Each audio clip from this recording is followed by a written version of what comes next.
வானொலியில் நீங்கள் கேட்டு மகிழ்ந்த தென்கட்சிக்கோ சுவாமிநாதன் அவர்களின் இந்த ஒரு தகவல் கதை தொகுப்பினை கேட்கலாம். ஒருத்தர் அவசரமாக போய்கிட்டு இருந்தார். எங்கே போய்கிட்டு இருக்கீங்க அப்படின்னு கேட்டார் ஒரு பெரியவர். கடைக்கு போகிறேன் சார், சாமான் வாங்கிறதுக்கு அப்படின்னார்.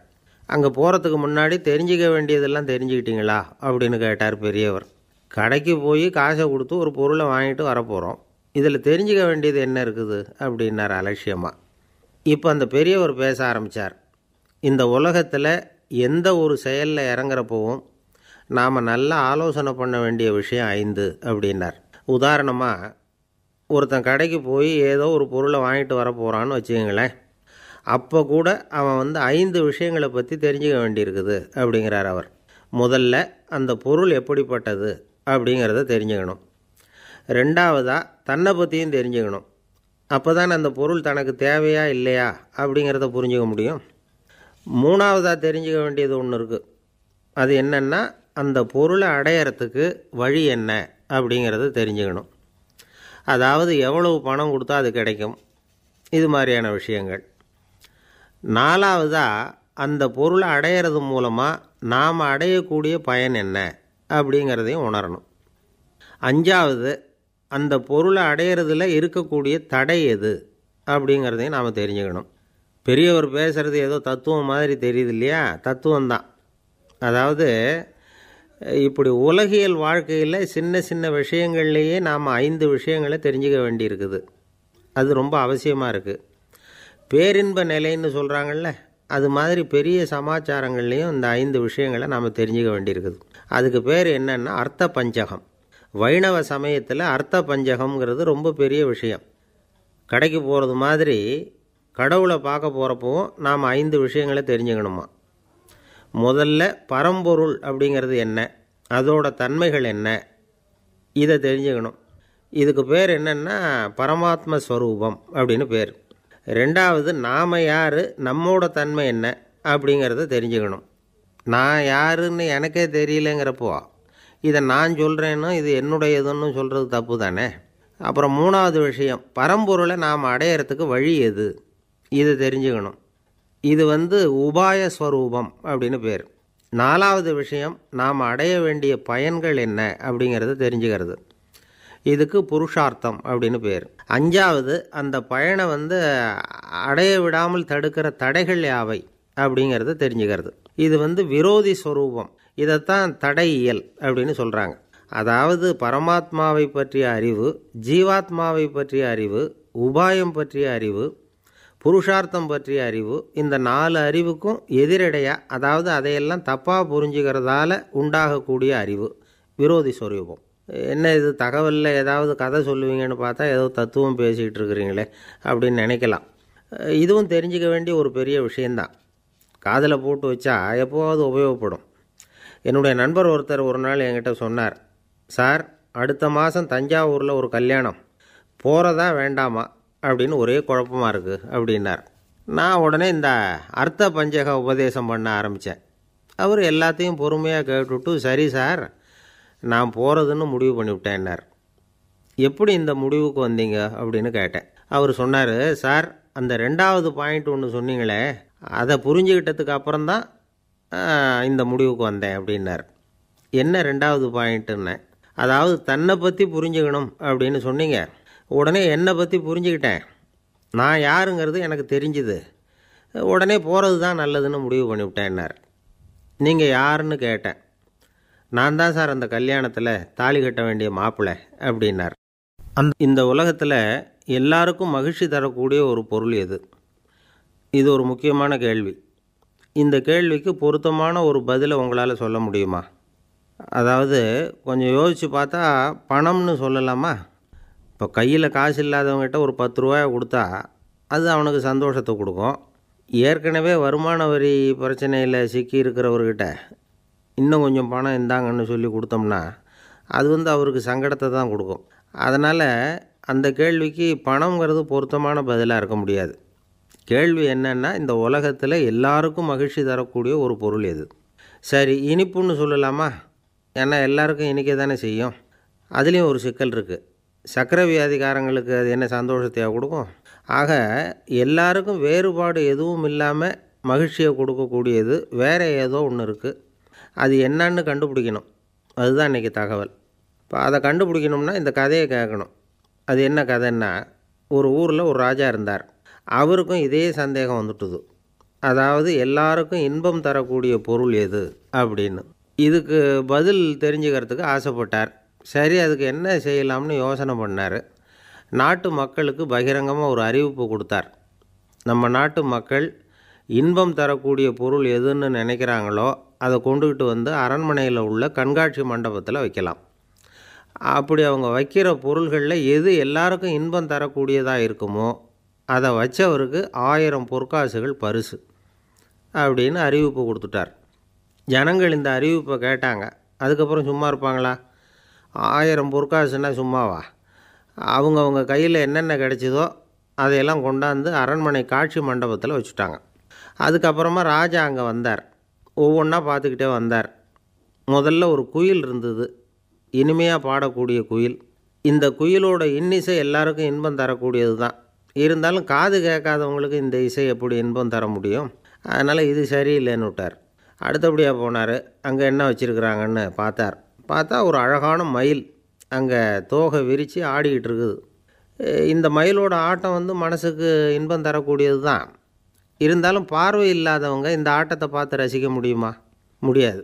அதனால் இதுவும் சரியில்லை அப்படின்னு சொல்லிவிட்டார். அதுக்கு அடுத்தபடியாக போனார். பல வகையான இனிப்பு பண்டங்களை வச்சுருந்தாங்க. பார்த்தார், வயசானவங்களுக்கும் நோயாளிகளுக்கும் இது இன்பம் தராது, துன்பம்தான் கொடுக்கும் அப்படின்னார். இப்படி ஒவ்வொன்றா பார்த்துக்கிட்டே போகிறார். அழகான மலர்கள், கனிகள், ஓவியங்கள் எதுவுமே பொருத்தமாக தெரியல. சகல பேருக்கும் இன்பம் தரக்கூடிய வகையில் எதுவும் இல்லை. கடைசியாக வந்தார். அங்கே ஒரு களிமண் பொம்மை இருந்தது. அது என்ன பொம்மை தெரியுமா? பசியால் வாடி இருக்கிற ஒருத்தருக்கு ஒரு அம்மா இனிமையாக பேசிக்கிட்டு சோறு போடுறது மாதிரி அந்த பொம்மையை செஞ்சுருந்தாங்க. அதுக்கு கீழே அன்பு அப்படின்னு எழுதியிருந்துதான். ராஜா பளிச்சுன்னு ஒரு முடிவுக்கு வந்தார்.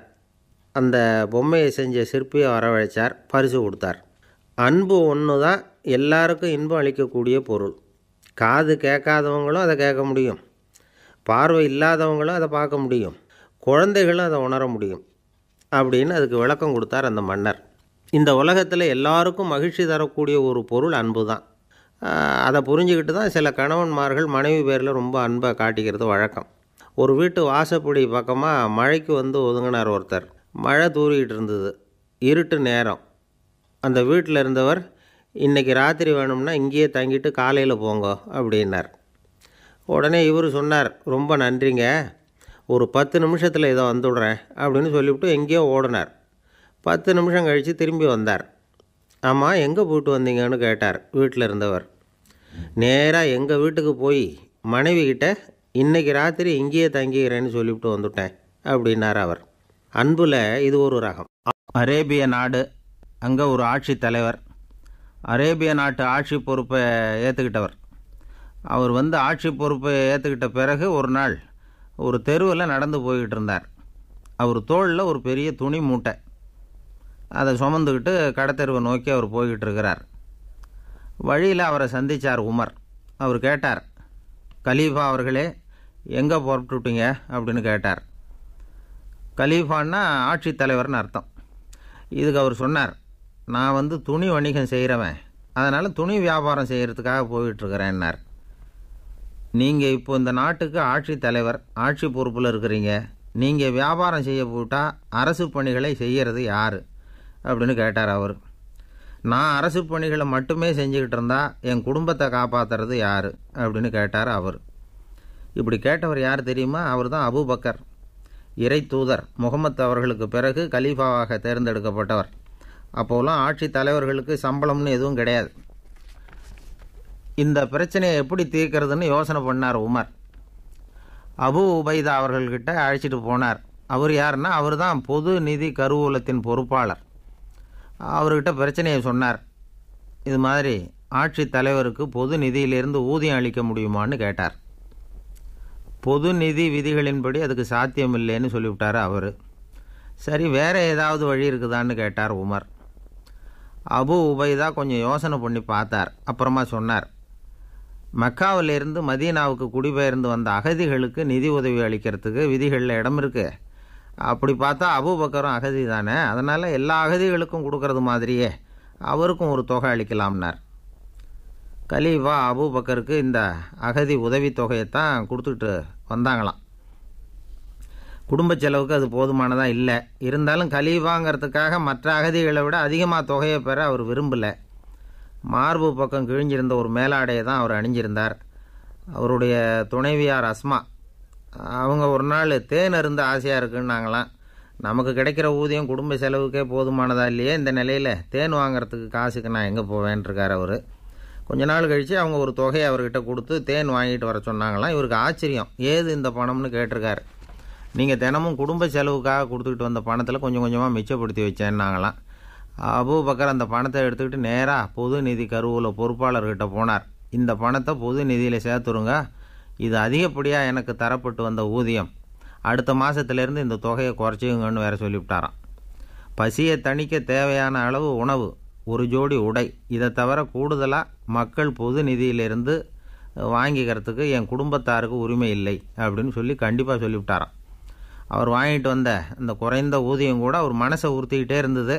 கடைசி நேரம் அவர் தம்முடைய மகள் ஆயிஷா அவர்களை அழைச்சார். மகளே, இதுவரைக்கும் பொது நிதியிலிருந்து நான் வாங்கிட்டு வந்த தொகை என்னுடைய இதயத்தில் பாரமாக அழுத்திக்கிட்டு இருக்கு. என் தோட்டத்தை விற்று அதில் வர்ற பணத்திலேருந்து நான் இதுவரைக்கும் வாங்கிட்டு வந்த ஊதிய தொகையை கணக்கு போட்டு பொது நிதியில் சேர்த்துவிடு அப்படின்னாராம். பதவி ஏற்கிறதுக்கு முன்னாடி தன்கிட்ட இருந்ததை விட இப்போ கூடுதலாக என்ன சொத்து இருக்குன்னு பார்த்துருக்கார். ஒரு ஒட்டகம், ஒரு கோப்பை, ஒரு பணியாள், இதையும் அடுத்தபடியாக கலீஃபாவா வர்றவர்கிட்ட ஒப்படைச்சிருங்க அப்படின்னு விட்டாராம். அதே மாதிரி அடுத்து வந்த உமர்கிட்ட ஒப்படைச்சாங்க. அப்போ உமர் சொன்னாராம், அபூபக்கரே, இந்த முன்மாதிரியால் உங்களுக்கு பிறகு இந்த ஆட்சி பொறுப்பை ஏற்கிறவர்களை பெரும் நெருக்கடிக்கு ஆளாகி விட்டீங்க அப்படின்னு சொல்லி ரொம்ப கண் கலங்கினாராம். கடைசியாக அபூபக்கர் தன்னுடைய குடும்பத்தாருக்கு விட்டு சென்ற சொத்து ஒரு படுக்கை விரிப்பு, ஒரு போர்வை, அவ்வளவுதான். இது சிந்திக்க வேண்டிய ஒரு செய்தி. ஒரு ஊரில் ஒரு மன்னர் இருந்தாராம். அமைச்சர் அவர்கிட்ட சொன்னாராம், மன்னா, நம்ம ராஜ்யத்தில் இனிமே லஞ்ச ஊழலே இருக்காதுன்னாராம்.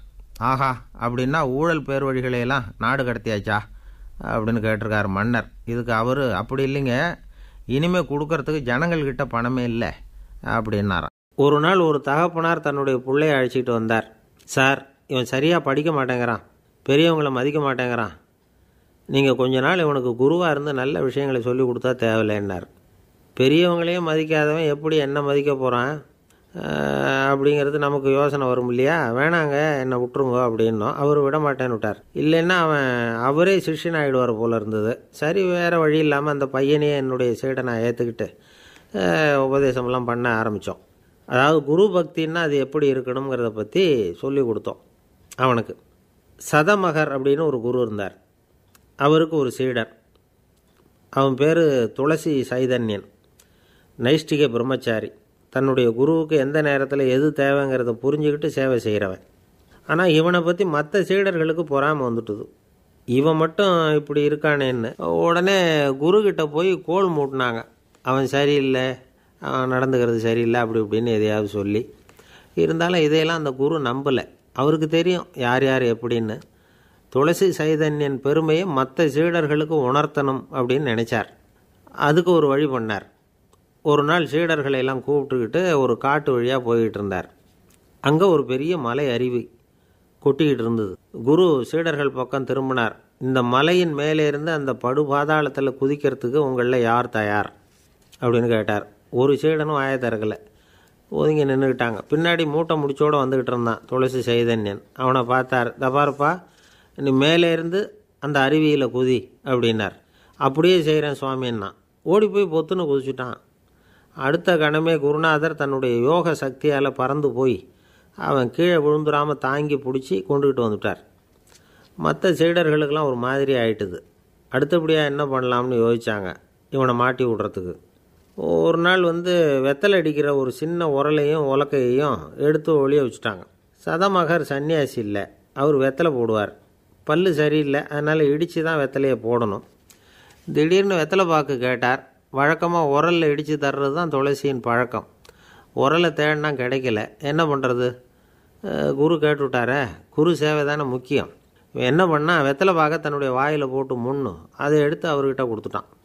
குரு எதையோ படிச்சுக்கிட்டே அதை வாங்கி வாயில் போட்டுக்கிட்டார். துளசி இன்றைக்கி தாம்பூலம் நல்லா இடிக்கப்பட்டிருக்கு, ருசியாக வேறு இருக்குது, அதை இடித்த பாத்திரத்தை என் கண்ணால் பார்க்கணும்னு ஆசையாக இருக்குன்னு விட்டார். அதை மட்டும் அனுப்பி போய் நீ வர வேண்டான்னு வேற சொல்லிவிட்டார். இதை கேட்டதும் துளசி தவிச்சு போயிட்டான். இவன் போகாமல் எப்படி வாயை மட்டும் அனுப்பி வைக்க முடியும்? இவன் தவிக்கிறத பார்த்ததும் மற்ற சீடர்களுக்கெல்லாம் மனசுக்குள்ளே ரொம்ப சந்தோஷம். துளசி கொஞ்சமும் யோசிக்கலை, வாழை எடுத்தான், தன்னுடைய தலையவே அப்படியே அறுத்து வெட்டி எடுத்தான், இன்னொரு சீடங்கிட்ட கொடுத்துட்டான், எடுத்துகிட்டு போன்னு சொல்லி கொண்டுட்டு போய் குரு முன்னாடி வைக்கிறாங்க. அந்த தலையில் வாய் திறந்துருக்கு, வெத்தலை போட்டு முன்னு இருந்தது, தெரிஞ்சு போச்சு, சிவப்பாக இருந்தது. அவனுடைய குரு பக்தியை இப்போ எல்லாரும் ஒத்துக்கிட்டாங்க. அதுக்கப்புறம் குரு சதமகர் தன்னுடைய அற்புத திறமையினால் அந்த தலையை மறுபடியும் ஒட்ட வச்சுட்டார். துளசிக்கு உயிர் வந்துட்டுது. இப்படி ஒரு பெரிய கதை உண்டு. அதாவது துளசி சைதன்யன் அவனுடைய குரு பக்தி எப்படி அப்படின்னு கேட்டோம். ரொம்ப அபாரம் அப்படின்னு அந்த பையன் அடக்கமாக சும்மா விளையாட்டுக்காக தான் அப்படி அவங்ககிட்ட கேட்டோம். ஏன்பா உன்னுடைய குரு பக்தியை என்கிட்ட காட்டுறதுக்கு உன்னோட கழுத்தை நீயே அறுக்கணும்னு நான் சொன்னால் அதை நீ செய்வியா அப்படின்னு கேட்டோம். என்னுடைய கழுத்தை நானே அறுக்க வேண்டிய அவசியம் இல்லை சார் அப்படின்னா அவன். ஏண்டான்னு, அதே காரியத்தை தான் இனிமேல் நீங்கள் தினமும் செய்ய போகிறீங்களே சார் அப்படிங்கிறான். இயேசுநாதர்கிட்ட ஒருத்தர் கேட்டாராம், இயேசுவே என்னை எவ்வளவு நேசிக்கிறீர்கள் அப்படின்னு. அவர் தன்னுடைய இரு கைகளையும் அகல விரித்து இவ்வளவு என்று சொல்லி சிலுவையில் உயிர் நீத்தார் அப்படின்னு சொல்லுவாங்க. அதாவது அந்த நேசிப்புக்கு எல்லை கிடையாது, அதே போல் மன்னிப்புக்கும் எல்லை கிடையாது. இது இயேசுநாதர் சொல்லி கொடுத்த ஒரு பாடம். இயேசுனுடைய சீடர்களில் ஒருத்தன் பீட்டர், அவன் ஒரு நாள் இயேசுநாதர்கிட்ட கேட்டிருக்கான், இயேசுவே நான் என்னுடைய தம்பிக்கிட்ட அடிக்கடி சண்டை போட்டுக்கிட்டு இருக்கிறேன், என்னுடைய சகோதரன் கூட, அவனை நான் எத்தனை தடவை மன்னிக்கிறது? ஏற்கனவே 7 தடவை அவனை மன்னிச்சுட்டேன் அப்படின்னு சொல்லியிருக்கிறான். அப்போது இயேசு சொன்னாராம், மன்னிக்கிறதுக்கு எத்தனை தடவைங்கிற கணக்கெல்லாம் கிடையாது, எத்தனை தடவை உன்னுடைய சகோதரன் உன்னை கோபப்படுத்துகிறானோ அத்தனை தடவை நீ மன்னிக்கிறதுக்கும் தயாராக இருக்கணும், அதுதான் அப்படின்னு சொன்னாராம். அப்போ இவனுக்கு ஒன்றும் புரியல, இது என்ன அவன் தப்பு பண்ணிக்கிட்டே இருப்பான், நாம் மன்னிச்சுக்கிட்டே இருக்கிறதா அப்படிங்கிறது மாதிரி குழப்பமாக இருந்திருக்கிறான். அப்போது இயேசுநாதர் தன்னுடைய சீடன் பீட்டர்கிட்ட ஒரு கதை சொன்னாராம். அந்த கதை இன்றைக்கு நாம் எல்லாரும் சிந்தித்து பார்க்க வேண்டிய ஒரு கதை. அதாவது மன்னிப்பை விரும்புகிறவர்கள் மன்னிக்கவும் தயாராக இருக்க வேண்டும் அப்படிங்கிறது தான் அந்த கதையினுடைய தத்துவம். அந்த இயேசுநாதர் சொன்ன கதை என்னென்னா, ஒரு மன்னர் இருந்தார். அவர் ஒரு நாள் அரண்மனையில் உட்காந்து கணக்கு வழக்குகள்லாம் பார்த்துக்கிட்டு இருந்தார். நம்ம அரண்மனையிலேருந்து யார் யார் அரசாங்க கடன் வாங்கியிருக்கிறாங்க, யார் யார் திருப்பி செலுத்தியிருக்கிறாங்க அப்படிங்கிற விவரத்தையெல்லாம் பார்த்துக்கிட்டு இருந்தார். அப்போ தான் புரிஞ்சுது, அந்த அரண்மனையில் வேலை செய்கிற ஒருத்தனே அரசாங்க கடன் வாங்கியிருக்கிறான். எவ்வளவு? 10,000 பொற்காசுகள் வாங்கியிருக்கான் கடன். இந்த 10,000 பொற்காசுகளை திருப்பி செலுத்தலை அரசாங்கத்துக்கு. இது மன்னர் கவனத்துக்கு வந்தது. உடனே நம்ம அரண்மனையில் இருக்கிறவனே அரசு கடன் வாங்கி திருப்பி செலுத்தாமல் இருக்கான், அவனை கூப்பிட்டு வாங்கன்னு சொல்லி கூப்பிட்டுட்டு வந்தாங்களாம். விசாரிச்சிருக்கிறாங்க, என்னப்பா நீ எவ்வளோ ஒன்று? ஆமாங்க 10,000 பொற்காசுகள் வாங்கியிருக்கிறேன், இன்னும் திருப்பி கட்டலைன்றான். உடனே அவர் மன்னர் சொல்லியிருக்கிறார், நம்ம சட்டத்திட்டப்படி நீ உடனே பணத்தை திருப்பி கட்டிடு, அப்படி உன்னால் கட்ட முடியலன்னா உன்னுடைய வீடு வாசல் சொத்து சுகம் எல்லாத்தையும் விற்று அந்த பணத்தை அரசு கருவூலத்தில் சேர்த்துக்கிறதுக்கு நானே ஏற்பாடு பண்ணிடுறேன் அப்படின்னு அந்த மன்னர் சொன்னாராம். இவன் அப்படியே அதிர்ச்சி ஆகிட்டான், அப்படியே பொத்துன்னு காலில் விழுந்தானா. மன்னா என்னை மன்னிச்சுங்க, என்னால் முடியல, எனக்கு மன்னிப்பு கொடுங்க அப்படின்ட்டுருக்கான். உடனே அவர் எழுந்திரிச்சு, சரி நீ மன்னிப்பு கேட்டுவிட்ட, அதனால் உன்னை மன்னிக்கிறேன், நீ பணம் கட்ட வேண்டாம் அப்படின்னு சொல்லி அந்த மன்னர் அவனை விட்டுட்டாரான். பணத்தையும் தள்ளுபடி போட்டார், நீ திருப்பி கட்ட வேண்டான்னு. இவனுக்கு ரொம்ப மகிழ்ச்சி, அதனால் ரொம்ப உல்லாசமாக வந்துக்கிட்டு இருக்கிறான். தெருவில் வந்துக்கிட்டு இருக்கிறப்ப இவங்கிட்ட கடன் வாங்கின ஒருத்தன் எதுக்கு வந்துக்கிட்டு இருக்கான். அவன் இவங்கிட்ட ஒரு 100 பொற்காசுகள் கடன் வாங்கியிருக்கான். அவன் வந்தான், இவன் போய் அவன் சாட்டையாக பிடிச்சிக்கிட்டான், நீ எப்படா என் கடனை திருப்பி கொடுக்க போகிறேன்னு. அவன் இப்போ முடியல, கொஞ்சம் பொறுத்துக்கா, அப்புறம் தரேன் இருக்கான். அதெல்லாம் முடியாது, நீ கொடுத்து தான் ஆகணும் அப்படின்னு இவன் புடிவமாக சொல்கிறான். இப்போ நிலைமையை பாருங்கள், இவன் ஏற்கனவே 10,000 பொற்காசுகள் அரசாங்கத்தில் கடன் வாங்கினா அதுக்கு மன்னிச்சு விட்டுட்டார் இவனை. ஆனால் இவன் இன்னொருத்தனை மன்னிக்கிறதுக்கு தயாராக இல்லை. இவங்கிட்ட கடன் வாங்கின இன்னொருத்தன் 10 பொற்காசுகள், அவனை மன்னிக்க தயாராக இல்லை. அவனை கொண்டு போய் நீதிமன்றத்தில் கொண்டு போய் நிறுத்தி தண்டனை வாங்கி கொடுத்துட்டான். நீதிபதி என்ன சொன்னார், அந்த இவன் வாங்கின பொற்காசுகளை திருப்பி கட்டுற வரைக்கும் ஜெயிலில் இருக்கணுங்கிறது தீர்ப்பு. ஆனால் உடனே அரசர் காதில் வந்து விழுந்தது. சொல்லிட்டாங்க, உங்ககிட்ட மன்னிப்பு வாங்கிட்டு போனானே ஒருத்தன், அவன் இன்னொருத்தனை மன்னிக்கிறதுக்கு தயாராக இல்லை, அவனை கொண்டு போய் ஜெயிலில் அடைச்சிட்டான் அப்படின்னு. உடனே மன்னர் பார்த்தார், இவனை மறுபடியும் கூப்பிட்டு வர சொன்னார். தபாரப்பா, நான் உன்னை மன்னிச்சு விட்டேன், ஆனால் நீ இன்னொருத்தனை மன்னிக்கிறதுக்கு தயாராக இல்லை, அதனால் என்னுடைய தீர்ப்பையும் மாற்றுறேன், நீயும் அரசு கடன் தீர்ற வரைக்கும் ஜெயிலில் தான் இருக்கணும் அப்படின்னு சொல்லி ஜெயிலுக்கு அனுப்பிச்சிட்டாராம். இப்படி ஒரு கதையை இயேசுநாதர் தன்னுடைய சீடருக்கு சொன்னதாக ஒரு வரலாறு. அது என்ன, அதுலேருந்து நாம் புரிந்து கொள்ள வேண்டியதுன்னா, நாம் மன்னிக்கப்படணும்னு நாம் விரும்புகிறோம்னா நாம் இன்னொருத்தரை மன்னிக்கிறதுக்கு தயாராக இருக்கணும். அதனால் நாம் இன்னொருத்தரை யாரையும் மன்னிக்க மாட்டோம், ஆனால் என்ன இன்னொருத்தர் மன்னிக்கணும் அப்படிங்கிறது மாதிரி செய்யக்கூடாதுன்னு சொல்லுவாங்க. அது மாதிரி நாம் இப்போ இது தப்பாக புரிஞ்சுக்கிறவங்களும் இருக்கிறாங்க. பாவம் மன்னிப்புங்கிறதுலாம் எதுக்குன்னா, அதாவது மறுபடியும் பாவம் செய்யாமல் இருக்கிறதுக்காக தான். அதான் மன்னிக்கிறாரே அப்படிங்கிறதுக்காக மறுபடியும் பாவம் பண்ணிகிட்டு இருக்கிறது இல்லை. அதான் ஒருத்தர் கேட்டாராம், பாவத்திலேருந்து மன்னிப்பு கிடைக்கணும்னா நீ என்ன செய்யணும் அப்படின்னு கேட்டிருக்கார். அதுக்கு அவன் சொல்லியிருக்கிறான், நான் முதல்ல பாவம் செய்யணும், அப்போ தானே மன்னிப்பு கிடைக்கும் அப்படின்னு நானாம். இப்படிப்பட்டவர்கள் தான் இன்றைக்கி உலகத்தில் அதிகமாக இருக்கிறாங்க. அதனால் இந்த மன்னிப்பின் மகத்துவங்கிறது இயேசுநாதர்கிட்டேருந்து தான் நாம் புரிஞ்சுக்கணும். அந்த இயேசு சொன்ன அந்த மன்னிக்கிற மனோபாவம் இருந்தால் இன்றைக்கி உலகம் பூராவும் அமைதி பூங்காவாக இருக்கும். அதில் ஒன்றும் ஆச்சரியமே இல்லை, அதில் ஒன்றும் சந்தேகமும் இல்லை. அதனால் மன்னிக்கிற மனோபாவத்தை நாம் எல்லாரும் நமக்குள்ளே வளர்த்து கொள்ள வேண்டும் அப்படிங்கிறது தான் நாம் இன்றைக்கு எல்லோரும் சிந்தித்து பார்க்க வேண்டிய ஒரு செய்தி. ஆசைப்படுறதில் தப்பு இல்லை, ஆனால் அந்த ஆசை தேவைக்கு தகுந்த மாதிரி இருக்கணும். தேவைக்கு மீறிய ஆசைகள் இருக்குது பாருங்கள், அது தேவையில்லை. இந்த கருத்தை வலியுறுத்தது மாதிரி ஒரு கதை உண்டு. தேவேந்திரனுக்கு திடீர்னு வீடு கட்டணும்னு ஒரு ஆசை வந்துதான். வீடுன்னா நாம் கட்டுற மாதிரி இல்லை. தேவேந்திரன் வீடுன்னா சும்மாவா, ஒரு பிரம்மாண்டமான அரண்மனை கட்டணும். அது மாதிரி இந்த 3 லோகத்துலேயும் ஒரு அரண்மனை கிடையாது அப்படின்னு எல்லாரும் சொல்லணும். இது அவனோட ஆசை. உடனே தேவ தச்சரான விஸ்வகர்மாவை கூப்பிட்டான், உத்தரவு போட்டான். விஸ்வகர்மா தன்னுடைய உதவியாளர்களை எல்லாம் கூப்பிட்டு ஒன்றா சேர்த்துக்கிட்டார். படாத பாடுபட்டு ஒரு பெரிய அரண்மனையை கட்டி முடித்தார். கட்டி முடிக்க 1000 வருஷம் ஆச்சு. தேவேந்திரன் பார்க்குறான், அவனுக்கு திருப்தி ஏற்படலை. என்னுடைய அந்தஸ்துக்கு இது ரொம்ப சாதாரணமான கட்டிடம், இதை விட இன்னும் பெருசாக கட்டு அப்படின்னா. தேவ தச்சர் திணறி போயிட்டார். அவரால் அதுக்கு மேலே எதுவும் செய்ய முடியல. என்ன பண்ணுறதுன்னு யோசனை பண்ணார். நேராக நாரதர் காலில் போய் விழுந்தார். நீங்கள் தான் என்னை இந்த பிரச்சனையிலேருந்து காப்பாற்றணும்னார். நாரதர் யோசனை பண்ணார். சரி, கவலைப்படாதேன்னார். நேராக இந்திரன்கிட்ட போனார். இந்திரன் நாரதரை பார்த்த உடனே வாங்கன்னு கூட்டிகிட்டு போய் அரண்மனையை காட்டினான். இது மாதிரி ஒரு அரண்மனையை நீங்கள் வேறு எங்கேயாவது பார்த்துருக்குறீங்களா அப்படின்னு ரொம்ப பெருமையாக கேட்டான். நான் பார்த்ததில்லை, ஆனால் என்னை விட வயசில் மூத்தவர் மகரிஷி லோமேசர், அவர் ஒரு வேளை பார்த்துருக்கிறாரா என்னமோ அப்படின்னார். உடனே அவரை மனசில் நினச்சி தியானம் பண்ணினார். அடுத்த கணம் லோமேசர் அங்கே வந்தார். இடையில் ஒரு சின்ன துண்டு, கையில் ஒரு கமண்டலம், தலையில் ஒரு பாய், அவ்வளவுதான் அவர்கிட்ட இருந்தது. எதுக்காக தலையில் எந்த பாய் அப்படின்னு கேட்டான் இந்திரன். என்ன மாதிரி அற்ப ஆயுள் உள்ள ஒரு ஜீவன் தனியாக வீடு கட்டிக்கிட்டு திண்டாடணுமா? இந்த பாய் தான் ஒரு வீடு மாதிரி எனக்கு நிழல் கொடுக்குது அப்படின்னார் அவர். என்னது, உங்களுக்கு அவ்வளவு கொஞ்சமான ஆயுளா அப்படின்னு ஆச்சரியத்தோடு கேட்டான் இந்திரன். ஆமாம், இதை பாரு, என்னுடைய மார்பில் ஒரு பொற்காசு அளவுக்கு ரோமம் உதிர்ந்துட்டுது. எப்போ என் உடம்புல உள்ள எல்லா ரோமமும் உதிர்ந்துருமோ அப்போ என்னுடைய ஆயுள் முடியும் அப்படின்னார். எப்போ அந்த ரோமங்கள் பூரா உதிரும்னு கேட்டான் இவன். ஒரு பிரம்மா மறைஞ்சதும் ஒரு ரோமம் உதிரும். என் உடம்புல உள்ள ரோமங்களின் எண்ணிக்கை எவ்வளவோ அவ்வளவு பிரம்மாக்கள் தோன்றி அவங்க ஆயுள் முடியும் பொழுது என் உடம்புல உள்ள ரோமங்கள் பூரா உதிரும் அப்படின்னார். அப்படின்னா ஒரு பிரம்மாவோட ஆயுள் எவ்வளவு காலம்னு கேட்டான்.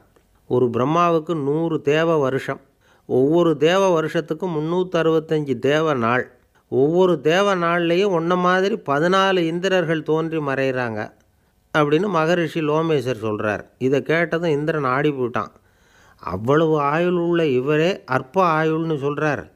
நான் என்னுடைய ஆயுளை பெருசாக நினச்சிக்கிட்டு பிரம்மாண்டமான அரண்மனை கட்டணும்னு ஆசைப்படுறேனே அப்படின்னு நினச்சான். எனக்கு வீடு கட்டின வரைக்கும் போதும்னு விட்டான். அதனால் நாமெல்லாம் நம்முடைய தேவைக்கு தகுந்த மாதிரி ஆசைப்படுறது தான் நியாயம். ஆனால் அப்படியே நடந்துக்கிறோம். மனுஷன் கடவுளையே ஏமாற்றி காசு வாங்கிறதுக்குள்ள ஆசைப்படுறான். ஒருத்தன் கடவுளை நினச்சி தவம் இருந்தான். கடவுள் நேரில் வந்தார். தேவலோகத்தில் ரூபாய்க்கெல்லாம் என்ன மதிப்புன்னு கேட்டான். அங்கெல்லாம் ரூபாய்ங்கிறது உங்கள் பணத்தில் 1,00,00,000 ரூபாய்க்கு சமம். அதாவது தேவலோகத்தில் 1 ரூபான்னா இங்கே 1,00,00,000 ரூபா. அது மாதிரி எங்களுக்கு ஒரு நாளுங்கிறது உங்கள் கணக்கில் 1,00,00,000 வருஷத்துக்கு சமம் அப்படின்னார் கடவுள். அப்படின்னா எனக்கு நீங்கள் அதிகமாக எதுவும் தர வேணாம், உங்கள் கணக்குப்படி ஒரே 1 ரூபா கொடுங்க, அது போதும்னா இவன் ரொம்ப சாமர்த்தியமாக. கடவுள் யோசனை பண்ணார், அது ஒன்றும் கஷ்டம் இல்லை, 1 ரூபா தானே கேட்குற, கொடுத்துட்றேன். ஆனால் இப்போ வரும்பொழுது நான் எடுத்துக்கிட்டு வரல, எங்கள் கணக்குப்படியே 1 நாள் பொறுத்துக்க பணத்தோடு வந்துடுறேன் அப்படின்னு சொல்லிவிட்டு பறந்து போயிட்டார். ஊருக்கு வெளியில் அமைதியான ஒரு இடம், அங்கே ஒரு ஆசிரமம், அங்கே ஒரு சாமியார். அவர் தினமும் நல்ல போதனைகள்லாம் செய்வார். பல பேர் போய் அங்கேயே சில நாள் தங்கி இருந்து அவர் சொல்கிற அறிவுரைகளை எல்லாம் கேட்டுக்கிட்டு வர்றது வழக்கம். ஒரு தடவை அவரை பார்த்துட்டு போகிறதுக்காக 3 வெளியூர் தம்பதிகள் வந்தாங்களாம். அந்த மடத்திலேயே சாப்பிட்டுக்கிட்டு தங்கி இருந்து அவங்களுடைய போதனைகளை கேட்டுக்கிட்டு போகணுங்கிறது அவங்க நோக்கம். காலையில் குளிச்சுட்டு பூஜையில் உட்காந்தார் அந்த சுவாமி. இவங்களும் குளிச்சுட்டு அந்த பூஜையை பார்க்குறதுக்காக அவர் முன்னாடி வந்து உட்காந்தாங்க. பூஜை ஆரம்பமாச்சு. சம்பிரதாயப்படி அது ரொம்ப நேரம் நடந்துக்கிட்டே இருக்குது. இவங்களுக்கு நல்ல பசி இருந்தாலும் இந்த நேரத்தில் அதை எப்படி வெளியில் காட்டிக்கிறது? பேசாமல் இருந்தாங்க. அந்த சுவாமி பூஜையை முடித்தார். அதுக்கப்புறம் பேச ஆரம்பித்தார். பேச்சு அருமையாக தான் இருந்தது, அமிர்தமாக தான் இருந்தது. இருந்தாலும் இவங்களுக்கு இருக்கிற வயிற்று பசி அது சரியாக கவனிக்க விடலை.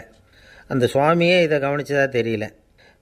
இவங்களுக்கு மனசுக்குள்ளே ஒரு எண்ணம், உள்ளே சாப்பாடு தயாராகிட்டு இருக்கும் போல இருக்குது, இந்த பேச்சு முடிஞ்சது நம்மளை உள்ளே அழைச்சிட்டு போய் சாப்பாடு போடுவாங்கன்னு நினைக்கிறோம் அப்படின்னு இவங்களாம் நினச்சிக்கிட்டாங்க.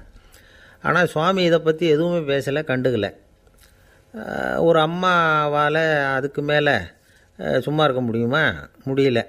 சாப்பாட்டை கவனிக்கலாமா அப்படின்னு சொல்லி மெதுவாக ஆரம்பித்தாங்க. ஓ கவனிக்கலாமே அப்படின்னு உள்ளே அழைச்சிட்டு போனார் சுவாமி. இவங்க ரொம்ப அவசரமாக எழுந்திரிச்சு உள்ளே ஓடினாங்க.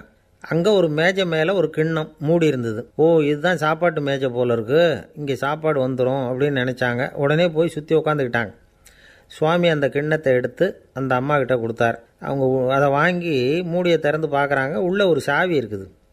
ஓ சரிதான், இது சமையலறை சாவி போல் இருக்குது, அங்கே போய் அதை திறந்து சாப்பாட்டை நாமே எடுத்துக்கிட்டு வந்து இங்கே வச்சுக்கிட்டு சாப்பிட்ணும் போல் இருக்குது அப்படின்னு நினச்சாங்க. சாவி இருக்கு இல்லையா, வாங்க பூட்டு நிறையா காட்டுறேன் அப்படின்னு சுவாமி அவங்கள அழைச்சிட்டு போனார், காட்டினார். இவங்க அந்த அறையை ரொம்ப ஆவலோடு திறந்தாங்க. உள்ளே பார்த்தா அங்கே அரிசி, பருப்பு, விதவிதமான காய்கறி எல்லாம் இருக்குது. சமையலுக்கு வேண்டிய மிளகாய், எண்ணெய், பால், தயிர், நெய் இப்படி எல்லாமே இருக்குது. அடுப்பு, விறகு, நெருப்பு போட்டி அது கூட அங்கே இருக்குது. சாப்பாடு தயாராக இருக்கும்னு நினச்சிக்கிட்டு போனால் இப்படி இருக்குதே அப்படின்னு சொல்லி அதை பார்த்ததும் ரொம்ப சோர்ந்து போட்டாங்க அவங்க. சுவாமி என்ன இது சாப்பாடு இல்லையா அப்படின்னாங்க.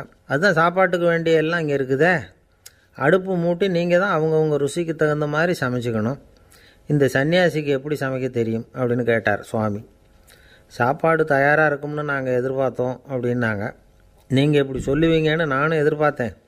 இது வரைக்கும் நான் எவ்வளவோ தத்துவம்லாம் எடுத்து சொன்னேன், எல்லாத்தையும் விட இதுதான் அனுபவபூர்வமான தத்துவம். ஆண்டவன் நமக்கு நல்ல மனசை கொடுத்துருக்குறான், நல்ல வாய்ப்புகளையும் தந்திருக்கிறான், அதையெல்லாம் பயன்படுத்திக்கக்கூடிய மூளையையும் சிந்தனையையும் கொடுத்துருக்குறான். அதனால் அடுப்பை தான் நீங்கள் மூட்டணும், அடுப்பை நீங்கள் தான் மூட்டணும், உங்களுக்கு உகந்ததை நீங்கள் தான் சமைச்சு ருசித்து அனுபவிக்கணும், ஆண்டவனே அதை செஞ்சுக்கிட்டு இருக்க மாட்டான் அப்படின்னாராம் அந்த சுவாமி. நம்முடைய வாழ்க்கையில் பல நல்ல பலன்களை பெறுறதுக்கு நாம் தான் முயற்சி பண்ணணும். அதுக்குரிய சூழ்நிலையை தான் ஆண்டவன் கொடுப்பானே தவிர அதை விளக்கிறதுக்காக தான் அந்த சுவாமி அப்படி செஞ்சு காட்டியிருக்கிறார். இது ஒரு பெரியவர் இப்படி ஒரு விளக்கம் கொடுத்தார். அதுக்கப்புறம் அந்த 3 தம்பதிகளும் தெளிவடைஞ்சுட்டாங்களாம். நாம் தெளிவடைகிறது எப்போங்கிறது தான் தெரியல அப்படின்னு பல பேர் இதை கேட்டுட்டு சொல்லிகிட்டு இருக்கிறாங்க. இந்த கதையை நம்முடைய நண்பர் ஒருத்தர்கிட்ட சொன்னேன். அந்த நண்பர் ரொம்ப சந்தோஷப்பட்டார். நீங்கள் சொல்கிறது கரெக்டு சார், ஆனால் நான் அதை விட ஒரு படி மேலே சார், எனக்கெல்லாம் அரிசி பருப்பு இருக்கிற ரூம் எதுன்னு கையை காட்டிட்டா போதும், உடனே கிண்ணத்துலேருந்து சாவியை எடுத்து கொடுக்கணுங்கிற அவசியம்லாம் இல்லை எனக்கு, அப்புறம் எப்படி ரூமை திறந்துருவீங்க அப்படின்னு கேட்டேன். பூட்டை உடச்சி திறந்துருவேன், அதுதான் எனக்கு பழக்கம் அப்படிங்கிறார். ஒரு நண்பர் இருக்கார், எப்போ பார்த்தாலும் கையில் ஒரு புத்தகம் இருக்கும், புத்தகம் இல்லாமல் எங்கேயும் புறப்பட மாட்டார். எதுக்காக இப்படி எடுத்துகிட்டு போகிறீங்க அப்படின்னு கேட்டால், எனக்கு இது ஒரு நல்ல நண்பன் மாதிரி, இந்த காலத்தில் எங்கே போனாலும் காத்திருக்க வேண்டியிருக்கு, அது மாதிரி சமயத்தில் நான் நண்பன் கூட பேசிக்கிட்டு இருப்பேன் அப்படிம்பாரான். ஒருத்தர் ஒரு பெரிய அரச பதவியில் இருந்தார். அவர் பதவியிலேருந்து இறங்க வேண்டிய சூழ்நிலை. அரசு கொடுத்துருந்த வீட்டை விட்டுட்டு வெளியில் வர்றார். வரும்பொழுது 2 கையிலையும் 2 பெட்டியை எடுத்துகிட்டு வந்தாராம். சார் உங்களுடைய உடைமைகள் அப்படின்னு கேட்குறாங்க அங்கே இருந்த ஊழியர்கள். இவர் தன்னுடைய கையில் இருக்கிற பெட்டியை காட்டி இதுதான் என்னுடைய சொத்து அப்படின்னாராம். ஒரு பெட்டியில் அவருடைய உடைகள், இன்னொரு பெட்டியில் அவர் விரும்பி படிக்கிற புத்தகங்கள், அவ்வளவுதான். இதுதான் இருந்துதான். புத்தகம் படிக்கிறது மனசுக்கு நல்லதுங்கிறது நமக்கு தெரியும். புத்தக வாசிப்பு உடம்புக்கும் நல்லதுங்கிறாங்க. அது நமக்கு ஆச்சரியமாக தான் இருக்குது. ஒரு நபர் ஒரு வருஷத்தில் சராசரியாக 2000 பக்கங்களை படிச்சிருக்கணுமா, யுனெஸ்கோ பரிந்துரை. ஆனால் நம்ம நாட்டில் நாம் சராசரியாக படிக்கிறது 32 பக்கங்கள், அவ்வளவுதான். இவ்வளவுக்கு நம்ம நாட்டில் 6000க்கும் மேற்பட்ட நாளேடுகள், 2000க்கும் மேற்பட்ட இதழ்கள், மலர்கள், இவ்வளவு இருந்தும் சரியாக வரல. இந்த உலகத்தில் முதல் நூலகம் எங்கே எப்போ ஆரம்பமாச்சு தெரியுமா? கிமு 2500ஆம் ஆண்டில் அது ஆரம்பமாயிருக்குது. பாபிலோனியாவில் அமில் அணு அப்படிங்கிற அரசன் தான் நூலகத்தை உருவாக்கியிருக்கிறான். அப்போல்லாம் தாள் கிடையாது, களிமண் தான். களிமண் பலகைகளில் எழுதி அது தொகுத்து அப்படியே நூலாக்கி அதை நூலகத்தில் வச்சுருப்பாங்களாம். அரசருடைய நூலகத்தில் 1000க்கும் மேற்பட்ட நூல்கள் இருந்ததாக வரலாற்று குறிப்பு இருக்குது.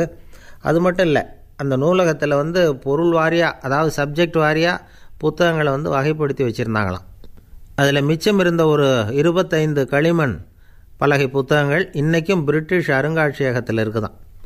அச்சு தாள் இதெல்லாம் ஏற்பட்டதுக்கு அப்புறம் அமைக்கப்பட்டது தான் பிரான்சில் இருக்கக்கூடிய பாரிஸ் நூலகம். 1480 பிரெஞ்சு மன்னர் 11ஆம் லூயி இந்த நூலகத்தை அமைச்சாராம். ஆனால் அப்போல்லாம் அரசர்கள் மட்டும்தான் நூலகத்தை பயன்படுத்த முடியுமா. அதுக்கப்புறம் 17ஆம் நூற்றாண்டில் இந்த முறை மாறி பொதுமக்கள் அங்கே போகலாம், படிக்கலாம் அப்படிங்கிற நிலைமை வந்துதான். போட்லியன் நூலகம் அப்படின்னு அதுக்கு பேர், பாரிஸ் நகரத்தில் இருக்குது. அங்கே தான் நூல்களின் பட்டியல் தயாரிப்பு பணி ஆரம்பமாச்சு. கல்வி வளர்ச்சியையும் நூலகத்தையும் இணைச்சவர் நெப்போலியன் போனபார்ட். முன்பணம் செலுத்தி புத்தகத்தை படிக்கிற முறையையும் அவர் தான் கொண்டுகிட்டு வந்தாராம். மக்கள்கிட்ட வசூலிக்கிற வரியின் ஒரு பகுதியை நூலகத்துக்கு பயன்படுத்தினவரும் அவர் தானா. நெப்போலியன் நூலகத்தில் உலகத்தில் உள்ள எல்லா மொழி நூல்களும் இருக்குதான். அங்கே ஒரு தமிழ் நூலும் இருந்திருக்குது. அது என்னென்னா கம்பராமாயணம். சோவியத் யூனியனுக்கு படையெடுத்து போனப்போ அங்கேருந்து லட்சக்கணக்கான புத்தகங்களை இந்த பனிச்சறுக்கு வாகனங்கள் இருக்குல்ல, அதில் கொண்டுகிட்டு வந்ததாக வரலாறு. அடுத்தபடியாக குறிப்பிட்டு சொல்லத்தக்க நூலகம் எதுன்னா பிரிட்டிஷ் நூலகம். மிக பழைய கையெழுத்து பிரதியெல்லாம் கூட அங்கே இருக்குது. 1753 ஆரம்பமாச்சு. அதில் உள்ள நூல்களை வரிசையாக அடுக்கினா 180 கிலோமீட்டர் நீளத்துக்கு வருமா. மிகப்பெரிய நூலகம் அமெரிக்க தலைநகர் வாஷிங்டனில் இருக்குதான். இந்தியாவை பொறுத்த வரைக்கும் பெரிய பழைய நூலகம் எதுன்னா கல்கத்தா நூலகம். எல்லா இந்திய மொழி நூல்களும் இங்கே உண்டு. மகாகவி பாரதியார் நடத்தின இந்தியாங்கிற இதழின் எல்லா பிரதிகளும் அங்கே பாதுகாப்பாக இருக்குது. படிக்கும் பழக்கம் இங்கே வளர வேண்டியிருக்குது. ஒருத்தர்கிட்ட ஒரு புஸ்தகத்தை கொடுத்து விமர்சனம் எழுத சொல்லியிருந்தாங்க. கொஞ்ச நாள் கழித்து அவரை போய் பார்த்து, என்னங்க புஸ்தகத்தை படித்து பார்த்தீங்களா அப்படின்னு கேட்டாங்களாம். இதுக்கு அவர் சொல்லியிருக்கிறார், இன்னும் நான் படித்து பார்க்கலிங்க, இப்போ தானே விமர்சனமே எழுதி முடிச்சிருக்கிறேன், இனிமே தான் படிக்கணும் அப்படின்னாராம். ஐயா, என்னுடைய நூல் வெளியீட்டு விழாவுக்கு அவசியம் நீங்கள் வரணும் அப்படின்னு கூப்பிட்டார் ஒருத்தர். எப்போ வரணும்னு கேட்டேன். அடுத்த வாரம்னார். சரி, புத்தகம் தயாராகிட்டுதா அப்படின்னேன். நாளைக்கு தான் அச்சிக்க கொடுக்க போகிறேன்னார். என்னங்க இது, புத்தகம் அச்சிடுறதுக்கு முன்னாடியே அழைப்புதழை அச்சடிச்சு விட்டீங்களே அப்படின்னு கேட்டேன். அதனால் என்னங்க, அந்த காலம் மாதிரி அப்போல்லாம் அச்சுக்கலை எவ்வளவோ முன்னேறியாச்சுங்க. Linotype, monotype, phototype, laser, இப்படி என்னென்னமோ வந்தாச்சு.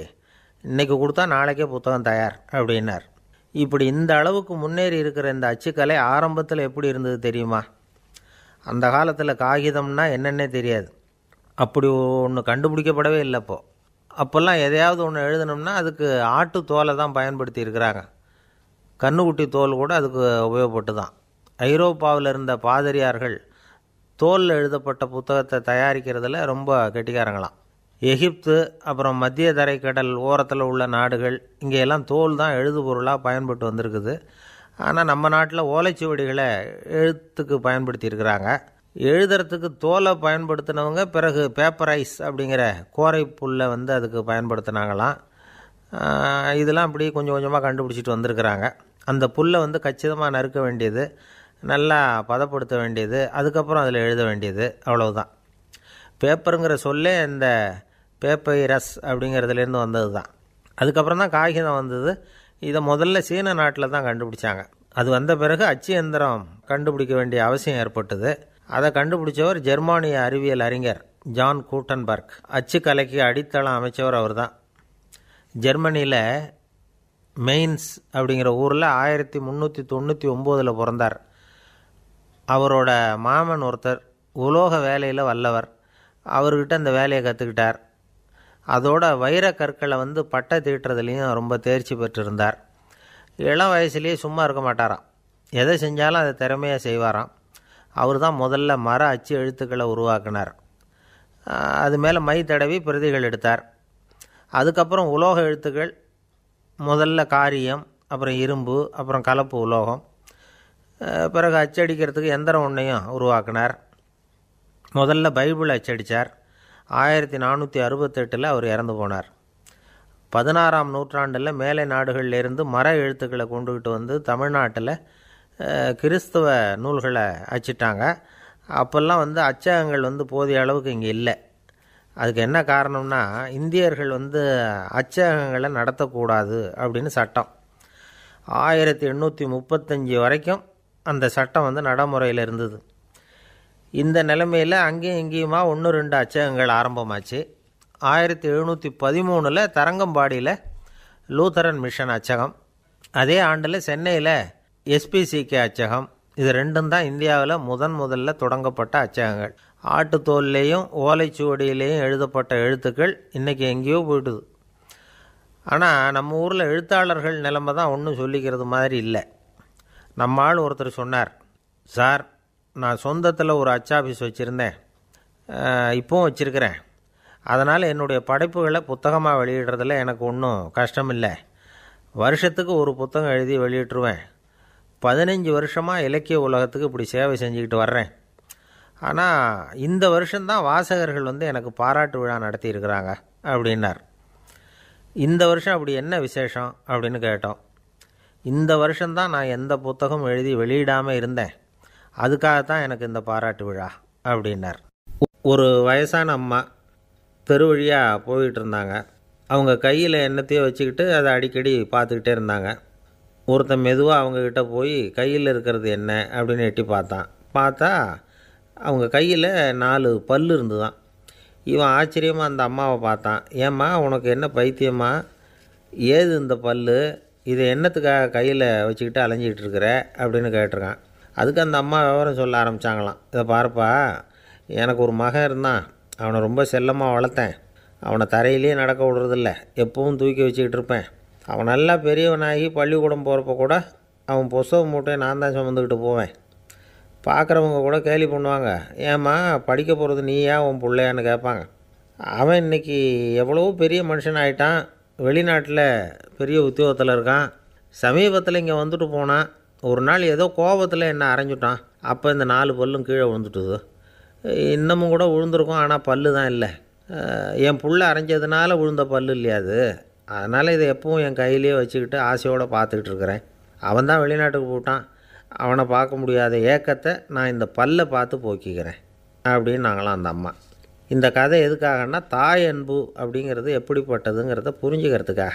கல்யாணம் ஆனதுக்கப்புறம் தாயை மறந்து விட்றவங்க எத்தனை பேர் இந்த உலகத்தில்? அவங்க காதில் வேணுங்கிறதுக்காக தான் இந்த தகவல். ஆனால் ஒரு விஷயம் மட்டும் நல்லா புரிஞ்சுக்கணும், தாயை மதிக்க தெரிஞ்சவங்க தான் இன்றைக்கி வாழ்க்கையில் எல்லா விதத்துலேயும் முன்னுக்கு வந்திருக்கிறாங்க. வேணும்னா விசாரித்து பார்த்துக்குங்க. இன்னொரு அம்மா இருந்தாங்க. அவங்க தினமும் ஒரு கோயிலுக்கு வருவாங்க. சாமியை பார்த்து, கடவுளே, நான் இறந்து போனால் நரகத்துக்கு போகணும் அப்படின்னு வேண்டிக்குவாங்களாம். எல்லோரும் சொர்க்கத்துக்கு போகணும்னு தானே கடவுள்கிட்ட வேண்டிக்குவாங்க. இந்த அம்மா தினம் நான் நரகத்துக்கு போகணும் அப்படின்னு வேண்டிக்கிறாங்க. அங்கே இருந்த அர்ச்சகருக்கு இது சந்தேகம். ஒரு நாள் அதை நேரடியாகவே அவங்கக்கிட்ட கேட்டுவிட்டார். அதுக்கு அந்த அம்மா பதில் சொன்னாங்களாம், ஐயா, எனக்கு கல்யாணம் ஆகி ரொம்ப நாள் வரைக்கும் குழந்தை பாக்கியம் இல்லாமல் இருந்தது. கோயில் குளம் எல்லாம் சுற்றி வந்தேன். ரொம்ப நாள் கழித்து ஒரு குழந்தை பிறந்தது, ஆண் குழந்தை. அவனை நான் ரொம்ப செல்லம் கொடுத்து வளர்த்தேன். அதோட விளைவு என்ன ஆச்சுன்னா, அவன் ரொம்ப மோசமாக ஆகிட்டான். கெட்ட பழக்க வழக்கம்லாம் கற்றுக்கிட்டான். அவன் இறந்து போனால் நிச்சயம் அவனுக்கு நரகம்தான் கிடைக்கும். அந்த அளவுக்கு கெட்டவன் அவன். அப்படிப்பட்ட காரியங்கள்லாம் பண்ணிகிட்ருக்கான், எனக்கு தெரியும். இவனுக்காக நரகத்தில் கூட யாரும் தயவு காட்ட மாட்டாங்க, தாட்சண்யம் காட்ட மாட்டாங்க. அதனால் இவனுக்கு முந்தி நான் இறந்து நரகத்துக்கு போயிட்டா அங்கே இவனை கவனிச்சிக்கலாமே, இவனுக்கு பணிவிடை செய்யலாமேன்னு பார்க்குறேன் அப்படின்னு நாங்களாம். அதனால தான் நான் நரகத்துக்கு போகணும்னு தினம் ஆண்டவனை வேண்டிகிட்டு இருக்கிறேன் அப்படின்னு கண்கலங்கி அந்த அம்மா சொன்னாங்களாம். அதுதான் தாய் உள்ளம்ங்கிறது. தாயின் பெருமையை சரியாக உணர்ந்துட்டா அவங்களுக்கு எப்பவும் எந்த கஷ்டமும் வராது. இது ஏதோ உபதேசத்துக்காக சொல்கிற வார்த்தை இல்லை, உண்மையான வார்த்தை. இந்த விவரத்தையெல்லாம் நண்பர் ஒருத்தர்கிட்ட சொல்லிக்கிட்டு இருந்தேன். அவர் கொஞ்ச நாள் கழித்து என்னை தேடி வந்தார். அவர் கையிலேயும் 4 பல் வச்சுருந்தார். என்னங்க ஆச்சு, ஏதுங்க அந்த பல் அப்படின்னு விசாரித்தோம். உங்கள் உபதேசத்தை கேட்டுவிட்டு இந்த உலகத்தில் எல்லாரையும் தாயாக நினைக்க ஆரம்பிச்சிட்டேன். ஒரு அம்மாவை கடத்தரில் பார்த்து தாயேன்னு கூப்பிட்டேன். அவங்க உடனே பலார்னு என்னை அரைஞ்சிட்டாங்க, பல் விழுந்துட்டுது. அதை தான் பொறுக்கி எடுத்துக்கிட்டு நேராக உங்களை தேடி வந்துக்கிட்டு இருக்கிறேன்னார். தாயேன்னு தானே கூப்பிட்டீங்க, அதுக்கு ஏன் அரைஞ்சாங்க அப்படின்னு கேட்டோம். நான் தாயேன்னு கூப்பிட்டது அவங்க காதில் நாயேன்னு விழுந்துட்டு தான், அதுதான் இப்படி ஆயிட்டுது அப்படின்னார். ஊருக்கு ஒருத்தர் ரொம்பவும் மகிழ்ச்சியாக வந்துக்கிட்டு இருந்தார். என்ன விஷயம்னு விசாரித்தேன். நான் தோற்று போயிட்டேன், அதுதான் மனசுக்கு மகிழ்ச்சியாக இருக்குது அப்படின்னார். எனக்கு இது ரொம்ப ஆச்சரியமாக போச்சு. இந்த உலகத்தில் தோற்று போகிறவங்க யாரும் மகிழ்ச்சியாக இருக்கிறதில்ல. அப்படி இருக்கிறப்ப இவர் இப்படி சொல்கிறாரே, எங்கே தோற்று போனீங்கன்னு கேட்டேன். அதுக்கப்புறம் தான் அவர் விவரமாக சொன்னார். என்னோட 5 வயசு குழந்தையோடு நான் விளையாடிக்கிட்டு இருந்தேன். அந்த விளையாட்டில் என் குழந்தை ஜெயிச்சு விட்டுது, நான் தோற்று போயிட்டேன் அப்படின்னார் ரொம்ப உற்சாகமாக. நான் யோசித்து பார்த்தேன். அதாவது நாம் சின்ன குழந்தையாக இருக்கிறப்போ எந்த விளையாட்டில் கலந்துக்கிட்டாலும் அதில் நாம் தான் ஜெயிக்கணும்னு ஒரு வெறி நமக்குள்ளே இருக்கும். நம்மளை எதிர்த்து விளையாடுறவர் நல்லவரா கெட்டவரா, பெரியவரா சின்னவரா அப்படிங்கிறதெல்லாம் முக்கியம் கிடையாது. அவர் தோற்று போகணும், நாம் ஜெயிக்கணும், அதுதான் முக்கியம். எதிரியை சந்தோஷப்படுத்த விளையாடுகிற கலை அப்போ நமக்கு தெரியறதில்ல. வாழ்க்கையில் ஒரு பக்குவம் வந்ததுக்கு அப்புறம் வெற்றி பெறணுங்கிற மன அழுத்தம் போயிடுது. போட்டியில் ஜெயிக்கணுங்கிறத விட குழந்தையை சந்தோஷப்படுத்தணுங்கிறது முக்கியமாக போச்சு. ஜெயிக்கணுங்கிற வெறி ஓடி போட்டுது. ஒரு குழந்தையாக இருந்தப்போ நம்ம வளர்ச்சிக்கு உதவிய வெறி பெரியவனானதுக்கு பிறகு நமக்கு எதிரியாக மாறுது. அதை சரியான சமயத்தில் நாம் புரிஞ்சுக்கிட்டோம்னா போதும், நாம் பொழைச்சிக்கலாம்.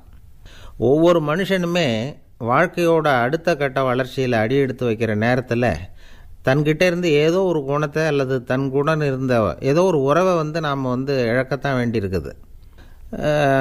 ஒரு கட்டம் வரைக்கும் உதவியாக இருந்த குணம் அடுத்த கட்டத்துக்கு தடையாக கூட மாறிடலாம். இந்த பரிமாண மாற்றத்துக்கு உள்ளாகிற ஒவ்வொருத்தரும் பிரத்யட்சமாக இதை உணர்றாங்க. ஆனால் பல பேர் எப்படின்னா பழசை திறந்துவிட்டு புதிய கொள்கைகளை உருவாக்கிக்கிறதுக்கு இஷ்டம் இல்லாமல் இருந்துடுறாங்க, அல்லது அப்படி செய்ய முடியாமல் தவிக்கிறாங்க. இதையெல்லாம் மீறி அந்த பழசை திறந்துட்டா அதை இழந்ததால் உண்டாகிற மன அழுத்தம் சில காலத்துக்கு வருத்திக்கிட்டு தான் இருக்கும், வேறு வழி இல்லை. ஆரோக்கியமான ஒரு முன்னேற்றத்துக்காக அந்த மன அழுத்தத்தை தாங்கிக்கத்தான் வேணும் அப்படிங்கிறாரு அந்த உலக புகழ்பெற்ற மேதை ஒருத்தர், இந்த ஸ்காட் பெக் அப்படிங்கிறவர்.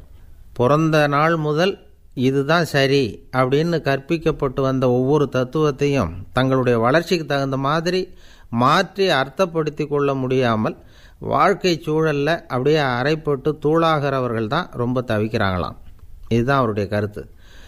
பெரும்பாலும் மனிதர்களுடைய நடுத்தர வயசில், அதாவது 30 தாண்டுகிற சமயத்தில் தான் இந்த தவிப்பு உண்டாகுதான். இதை தான் மேற்கத்திய நாடுகளில் அடிக்கடி மிட் லைஃப் கிரைசிஸ் அப்படின்னு சொல்கிறாங்க. அப்பப்போ பழசையெல்லாம் தொலைச்சி விட்டு புதுசாக பிறக்கிறதுக்கு கற்றுக்கணும்.